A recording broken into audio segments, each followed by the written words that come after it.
yung mga pasyente ng hearing aid, mas madami po. Kasi yung prosthetic leg ay 12 lamang. So, yan ay marami. Mahigit po siguro yan 50. Hindi ako nagkakamali. So, yan. At dito sila titingnan sa loob kasi kailangan ay hindi maingay. At hindi pa po nagsisimula.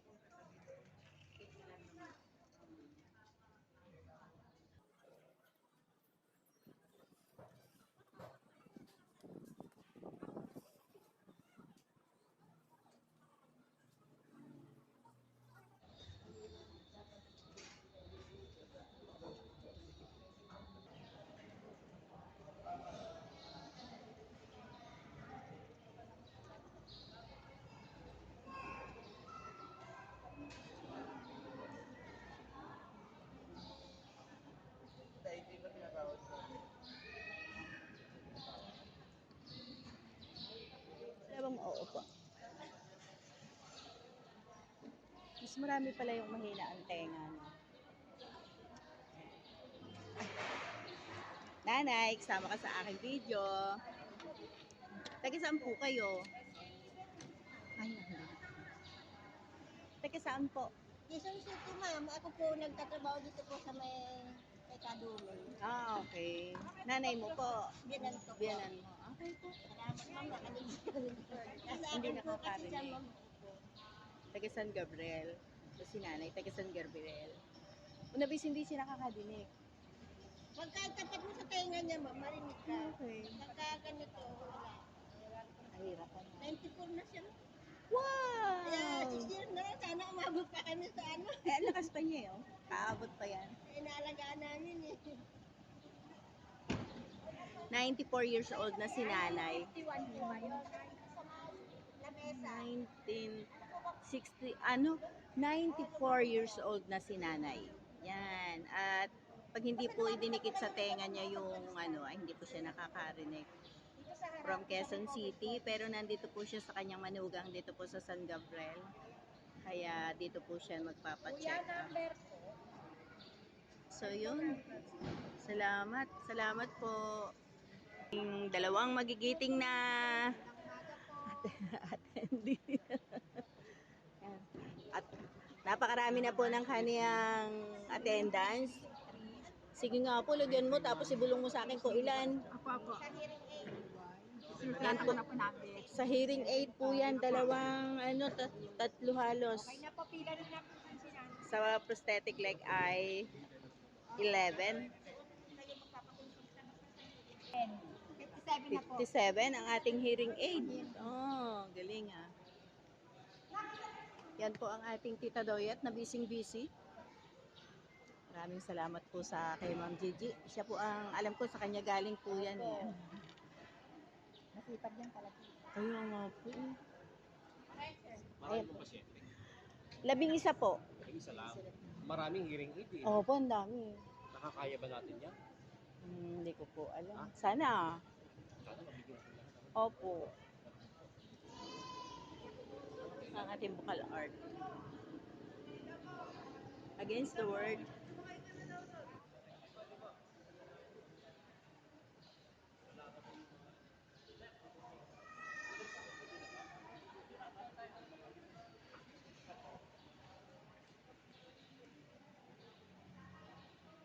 Ito po ang ating vocal art at ang ating pong MC, Ube, at kanyang pong kasamang doktor.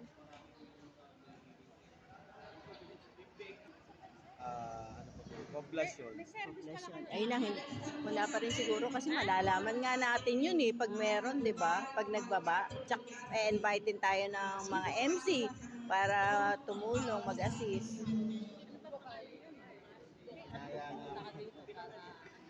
Eh kasi bukal ang mangyayari. Nahanap sila ng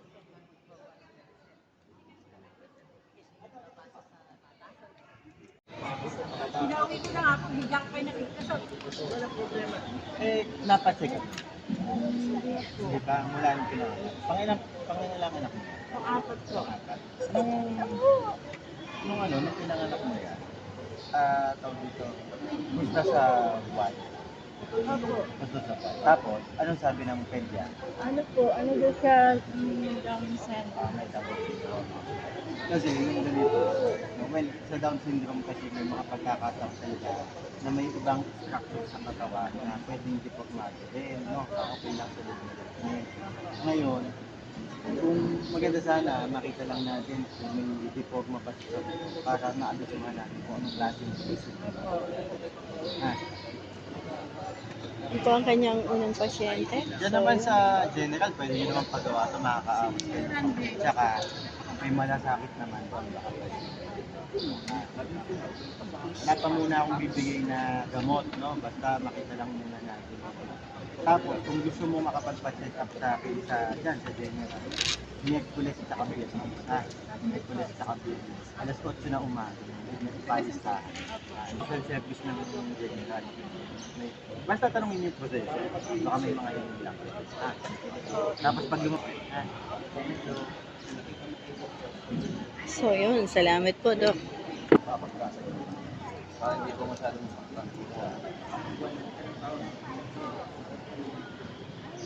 Yan ang tayo ng shit yan.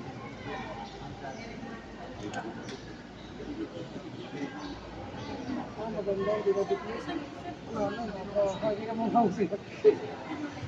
Salamat po. Yan lang ang pagkakata. Mama, yung pangalan? Na ano siya? Ano ba? Na ano? Diabetes. Sa pangkaraniwan.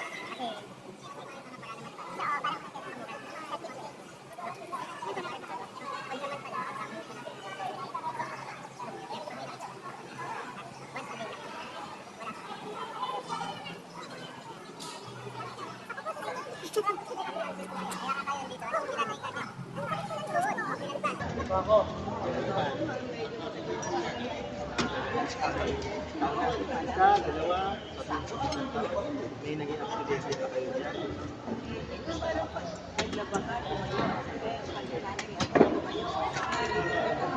Ngayon, pagka tumayo, tayo tayo. Yan, yan pa lang. Ikutin ko pa kung gano'n. Yan. Usually kasi, yan taon si ma'am. 60 po. 60. Katulad ng sabi ko kayo, pwede naman po talaga na treated yan o nasa ito. Ngayon, hindi ka natin nakita sa X-ray, makikita mo yung ito. May damage ka, may arthritis ka. Kasi ganitong edad kasi, siyempre, posisyon yun. Minsan, nasa lipid na. Hindi lang kasi nakikita sa X-ray. Dapat talaga doon yung X-ray. Mahal mo pa, mahal yung isang tuhod, isang may dalawang tuhod. So, minsan, X-ray lang, makakatulong. Tapos, pagka nakita natin yung resulta ng X-ray, discuss ko sa inyo. Malapit lang po tayo. Baka mga dyan sa general, Wednesday sa Friday. Ano pa? Ano?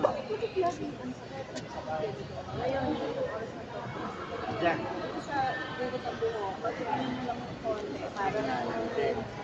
Pero kamusta ang BP? Mataas yun, pero may maintenance. Pero nagawa ko.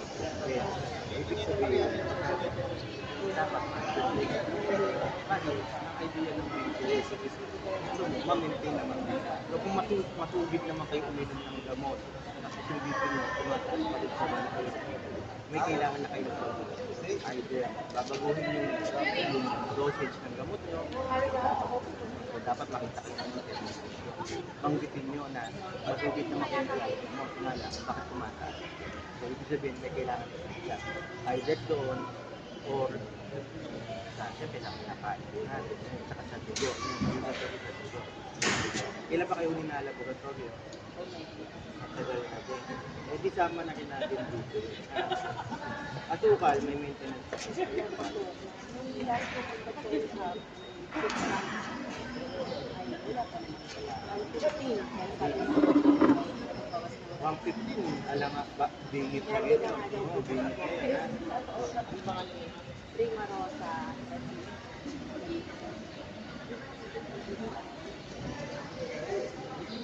May mga contact number naman tayo dyan. Pero, ito para sa akin. Actually, para dito sa electric. Gusto ko talaga mahal. Bibigay din ako mahal.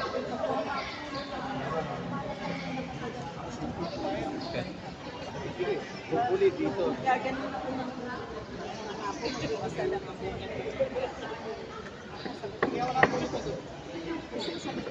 Ayan.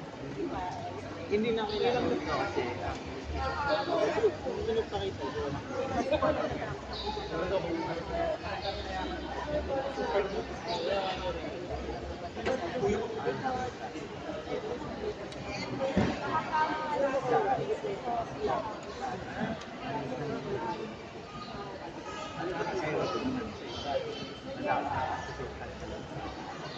Anyway, sabi mo kayo.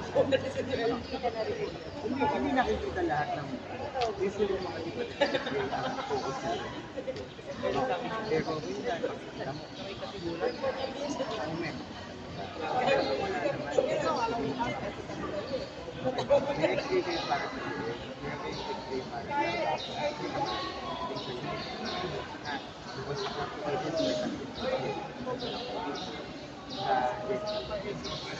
ang gamot para sa pilot isang beses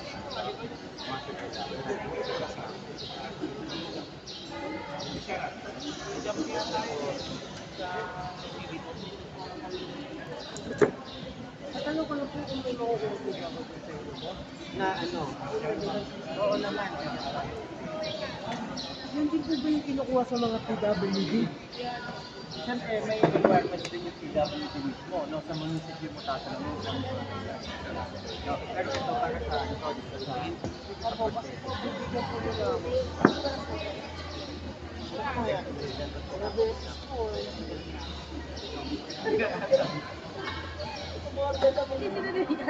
Ako na yan po.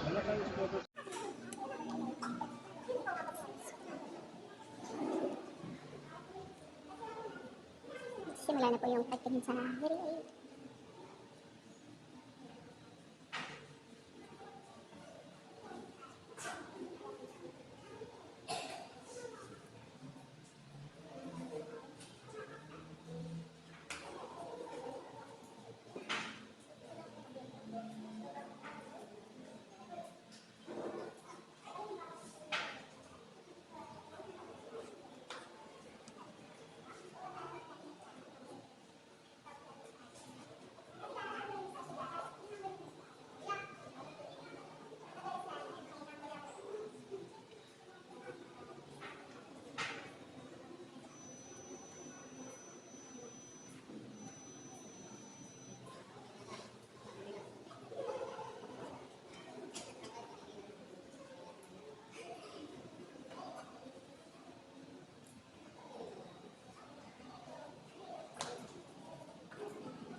Ma'am, dependent lang po pag mayroong technology na tunog.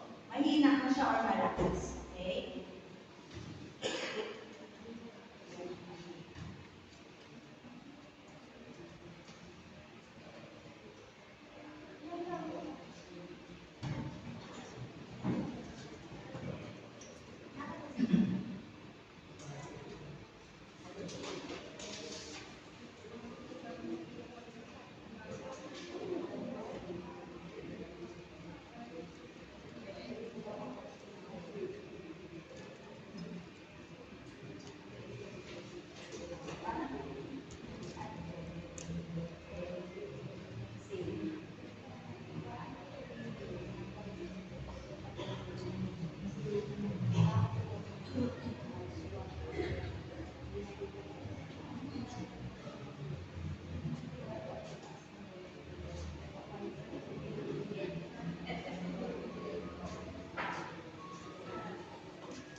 Sino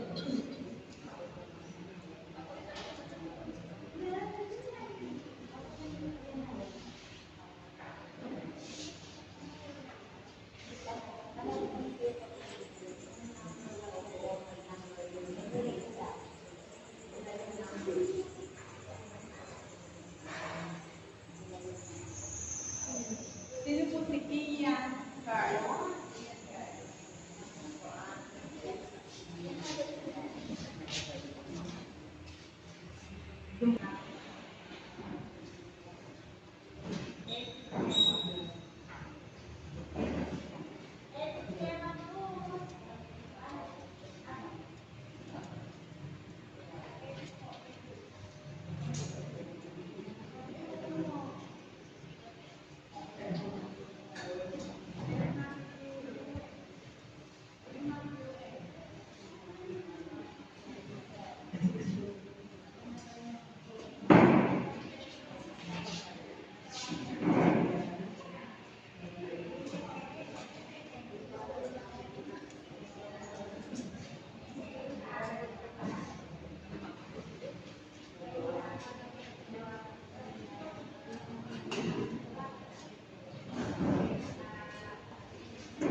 So yun, hindi na po natin tatapusin yung pag-check up. The same lang naman po. At ito po yung mga nag-iintay. Talagang gutom na po sila. At medyo tanghali na. So ayun. So yan, tapos na po ang ating prosthetic leg and arms. At uuwi na po sila. Ang mga doktor po ay puro mga disabled din po. Yan, putol ang kanilang mga paa. At yun, uwi na rin sila. Salamat po sa inyo.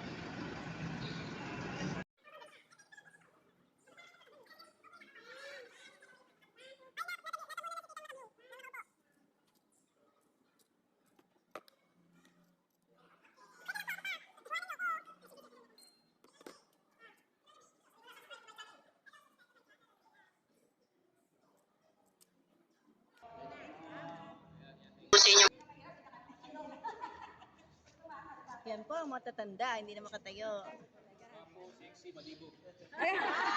Bastos. Dinig na.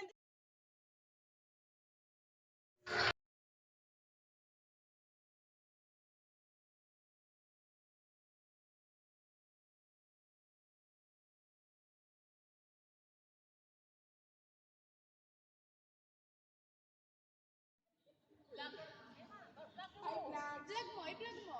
Kuya, pakipindot mo kayo. Naka-video na po. Naka-video na pala. Okay na. So yun, against the light, picture-picture, and kwento-kwento. Ano lang po. So yun, magandang hapon. Dito po tatapusin ang aking video sa araw na ito. At maraming salamat po sa inyo na sinamahan niyo ako sa aking mga activity sa ating Damayang Pilipino program dito po sa Barangay San Gabriel. Maraming salamat po sa inyo. Maraming salamat din po sa ating GOB. Maraming salamat po sa nakasama nating mga bukal. At maraming salamat po sa inyo sa panonood ng aking mga video at ng aking mga anik-anik sa aking buhay. Anything under the sun, pag-isapan po natin. Bye-bye!